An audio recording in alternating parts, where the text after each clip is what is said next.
بسم الله الرحمن الرحيم والصلاة والسلام على أشرف المرسلين سيدنا محمد وعلى آله وصحبه أجمعين. It's so lovely to be with you all. And I always have, I think because of the nature of what I teach, I always have very male audiences. And it's always wonderful for me to see this beautiful audience of Muslim women. And it's really beautiful, but it's also sad at the other side that Muslim men don't think that this is important for them to be a part of. And so while I'm so, Jazakallah khair. Thank you so much, brother. You are our brave representative. I appreciate you. And my son, too, who's here just because he has to be. So this is a really important topic. And in my next talk later today at 2:30, I'm going to talk about the systemic level of Islamophobia in America today and how it's increasingly targeting Muslim women and why that is and why Muslim women, the so-called symbols of Islam, are under attack today. And if you saw my last press event where I talked about the strategic attacking of Congresswoman Ilhan Omar and what that means for the rest of us when she's regularly attacked and we actually feel the violent impact of that. Why is that happening? I'm going to talk a lot more about that, statistically speaking, through my research later today. But what I want to focus on now is talking about the legacy of women in America and the nature of feminism in America and its evolution and how we sometimes see ourselves separate from it, or that we need to have an Islamic feminism. So I want to challenge all of that, right? I want to talk about the legacy of feminism in the United States, how we have adopted or misadopted a prism or a lens, and I want to problematize that. And then I want to talk about what does it mean to actually incorporate a notion of Islamic feminism as Muslim American women today, and why it's necessary in this moment where we are the religious minority grouping that is attacked most in America. So when we think about this kind of framing of the discussion, I want to clarify our terms because we need to make some distinctions.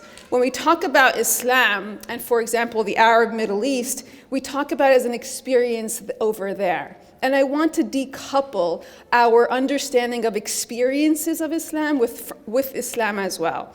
And so when we say, for example, the kind of story of Islamic experience in the Arab world, it's very different from the ones in Asia, Africa, the former Soviet Union, and the rest of the world, and even here in the United States. So I want to challenge how we kind of look at this experiential understanding of Islam and talk about Islam as faith in Scripture.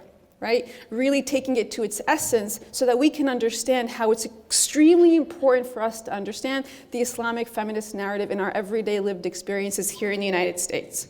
So I'm going to be a professor for 10 minutes really quick and talk about feminism and its evolution. And I want for us to really understand that it comes out of a particular 18th century European experience, where the economic, legal, and social political constructs of the time where political thought centered around this great debate between two wealthy white men, Edmund Burke and Thomas Paine.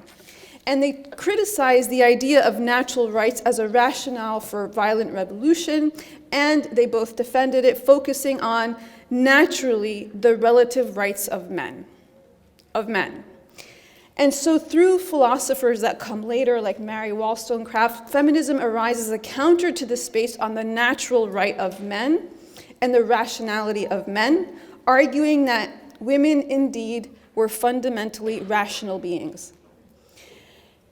When we talk about radical ideologies, or I teach a course on ideology, one of the first radical ideologies is feminism because it's a radical notion that women are indeed human beings. When we think about the embedded birth of this, it's a distinct historical experience of European white males.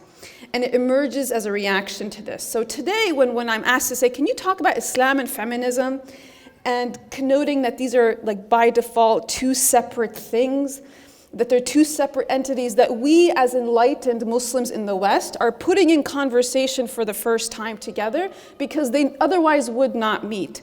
And I want to challenge this understanding because when I say Islam and feminism or Islam and human rights or Islam and environmentalism or Islam and all these other things, we're acting as if Islam had not already theorized all of this.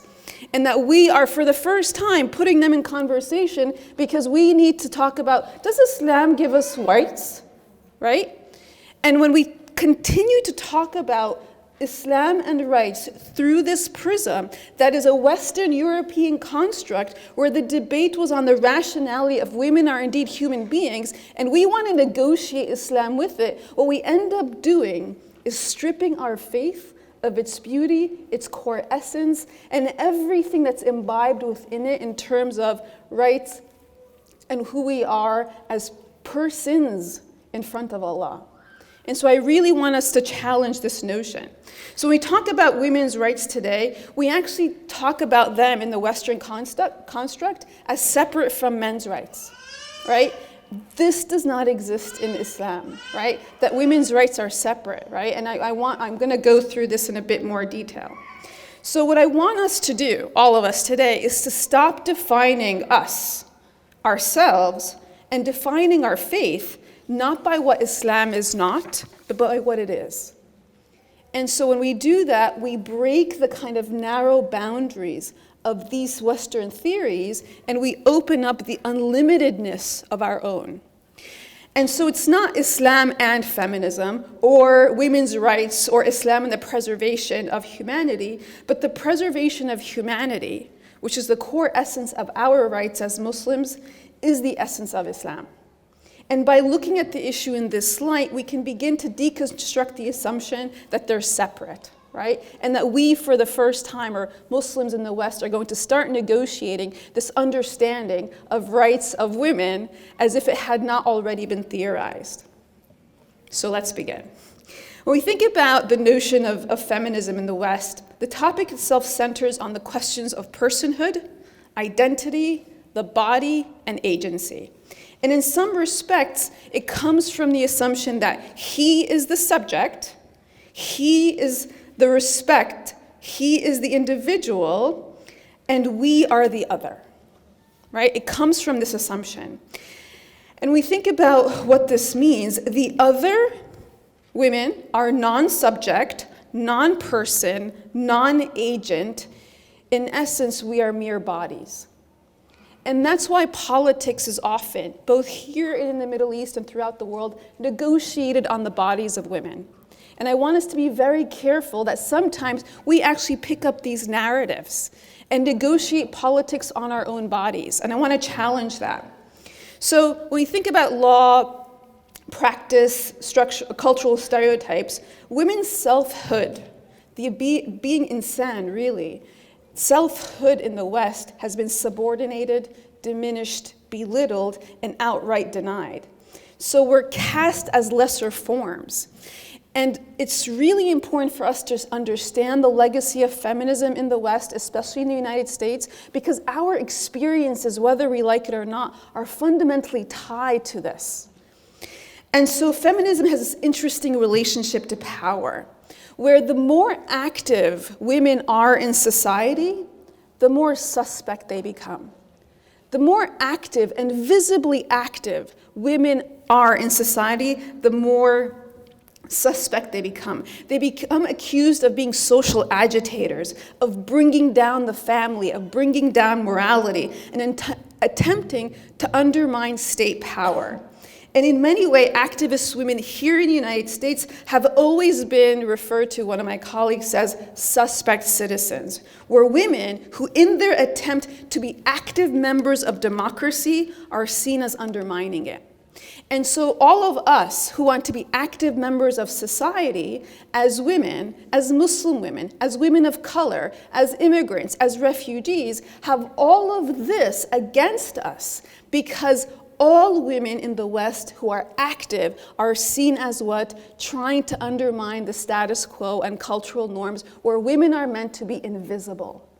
And visible women, active women, are seen as attempting to undermine society, the norms that say women have a place. Similar to how we talk historically about people of color having a place. And when they're socially active and move out of that place, they attempt to undermine the status quo, and so they cannot.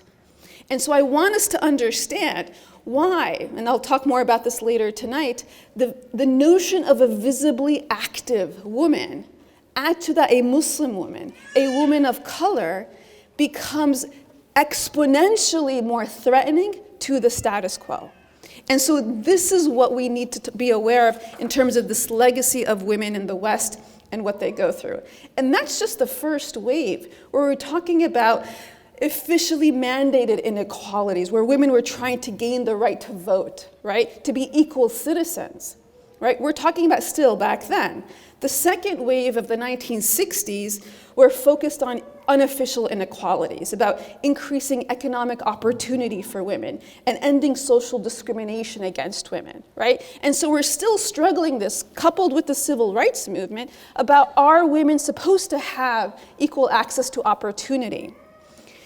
I'll move very quickly to the third wave, where academics begin to talk about, well, how do we see the injustices in things like the way we study people, and literature, and poetry, and science, right? And we're still struggling with this today in very simple ways. For example, what's the average temperature of a human? We talk about 98.7. That's the average temperature of a white male, right? We know that women's standards are much less in terms of what our average temperature is. But think about what this means for all of the health sciences, right? And how all of it is gendered. And by women entering the health sciences as researchers and challenging the assumption of what indeed is the norm for a human, aim to undermine all of science of the human body, right? I mean, think about that even in science. So, how then, knowing that this is the experience, and I went through like 3 courses in about 5 minutes, right? How does that come to us, for us to kind of articulate an Islamic understanding of feminism? And again, I'm kind of doing the same violence that I dislike, right? Where I'm saying Islamic feminism, right? But I want us to understand that this is part of our faith, right? Where it's Islam, right? But because we have not yet established a clear understanding of Islam, allow me to say Islamic feminism, but that's what I mean. So if we understand the context of pre-Islamic Arabia, like really quickly, in pre-Islamic Arabia where there was no real rule of law, no power structure, and that there was kind of the rule of the powerful dominate the weak.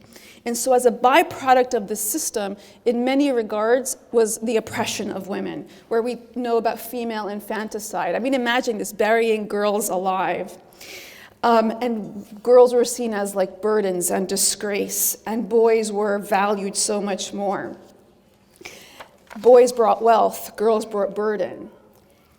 When women were deprived of basic insaniya, right, humanity, forget about being able to choose your husband or divorce or inherit. Your property at this time, right? Your property.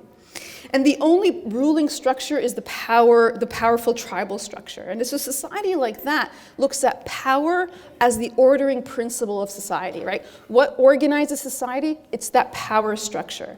And I want you to think about what Islam does at that moment. In the birth of Islam, where the ordering principle used to be power, the birth of Islam leads to this major paradigm shift, where the ordering principle, or the first ordering principle, is no longer power, but it's justice. It's adl. It's equality.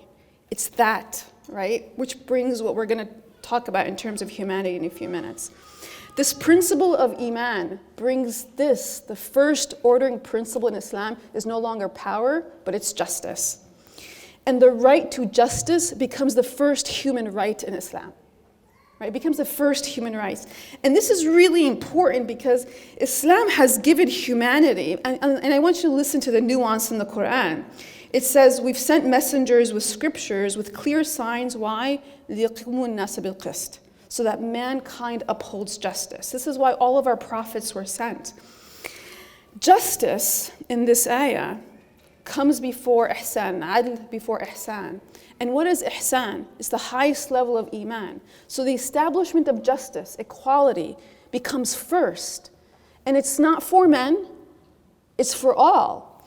So I want you to think about what we're talking about here, where the spiritual equality of personhood is what brings the first principles of Islam.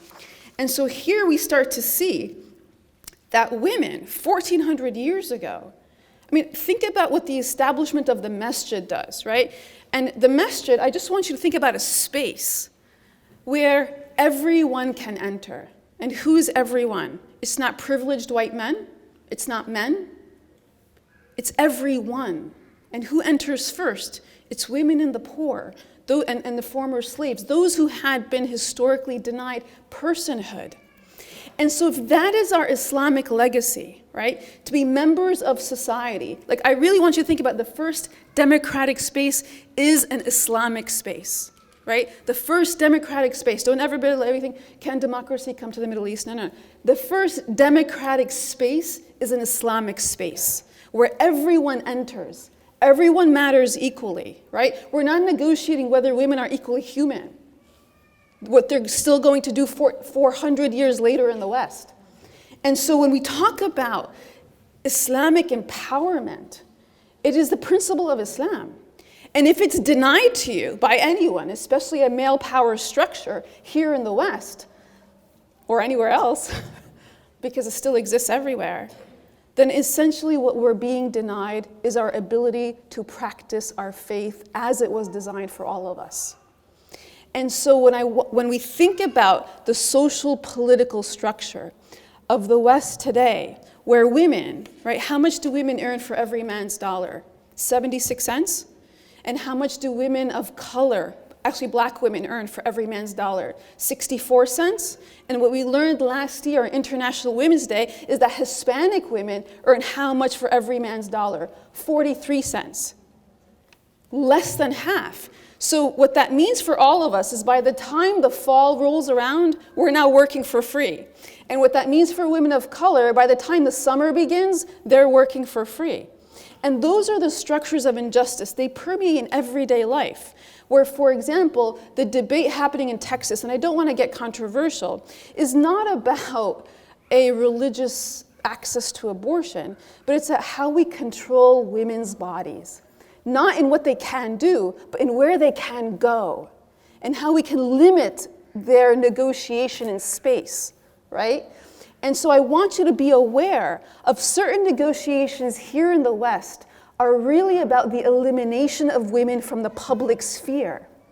It's not about a conservative assumption about what you can and cannot do religiously. No, it's about the elimination of women from the public sphere, because part of this core essence is that socially active women, politically active women, threaten all of society as it's established for the male-dominant status quo. Visibly Muslim women today, and again, I'll talk more about this later today, are the most targeted religious minority group. Because by the virtue of our existence, just our existence in the public sphere is an undermining of the status quo, where women should not be visible. But not only are we visible, we physically mark our bodies as Muslim. And so the unfortunate byproduct of that is that we become the victims of violence. And in the interview, towards the end of it, it kind of got controversial, but I said to the interviewer, I said, at the end, I want you to look at what's going to happen in the South in the coming months, where the most powerful American woman in America today is who? Someone gets extra credit on their final if they get this right. No, not Michelle Obama. Huh? Not Kamala. Who's the most powerful woman in America today who has the power to get people elected? Stacey Abrams, I'll give you the secret, right? Stacey Abrams, a woman of color, is able to get more people elected than in our history, mobilize people to vote. I want you to follow what will be the attacks on her and on women of color in the coming months. Because here's a social agitator. What was she able to do by mobilizing those in Georgia? 2 Democrats elected who led to the swing, right? So it's not just the stories of Muslim women or the effects of Islamophobia, which again I'll talk about later today, but that our narratives is fundamentally tied to what has been happening to women of color historically in the United States. Because they have historically been what? The biggest social agitators for change. and that their advocacy for rights are really where our advocacy for rights come from. So when we talk about structural injustice in the United States, I know it's easy for us to talk about the growth of Islamophobia and the Islamophobia industry, but I want you to understand that the narrative against Muslim women is built on the narrative against women of color. And as we see what will be the increasing unfortunate violence against women of color because of what's going to be increasing attacks on people like Stacey Abrams, we're going to see the after effects in all of our communities. There's a reason why they go after Ilhan. And I want you to be aware of that politically and visibly active women are seen historically in the United States and in the West as social agitators that aim to undermine the status quo, as if it's a zero sum. And the more we have voice, the more others don't. And we need to flip that, right? Where, although most of us in this room are privileged, we can't continue to let women in America earn 76 cents and 64 cents and 43 cents on every man's dollar, where we're still talking about first, second, and third wave feminism, and our faith guaranteed it to us from day one. And even all those men who are not in the room, except for you, brother, and I appreciate you, who continue to perpetuate Western forms of oppression within our faith communities, need to understand the violence they do to our faith by not upholding the principles of our faith. Thank you.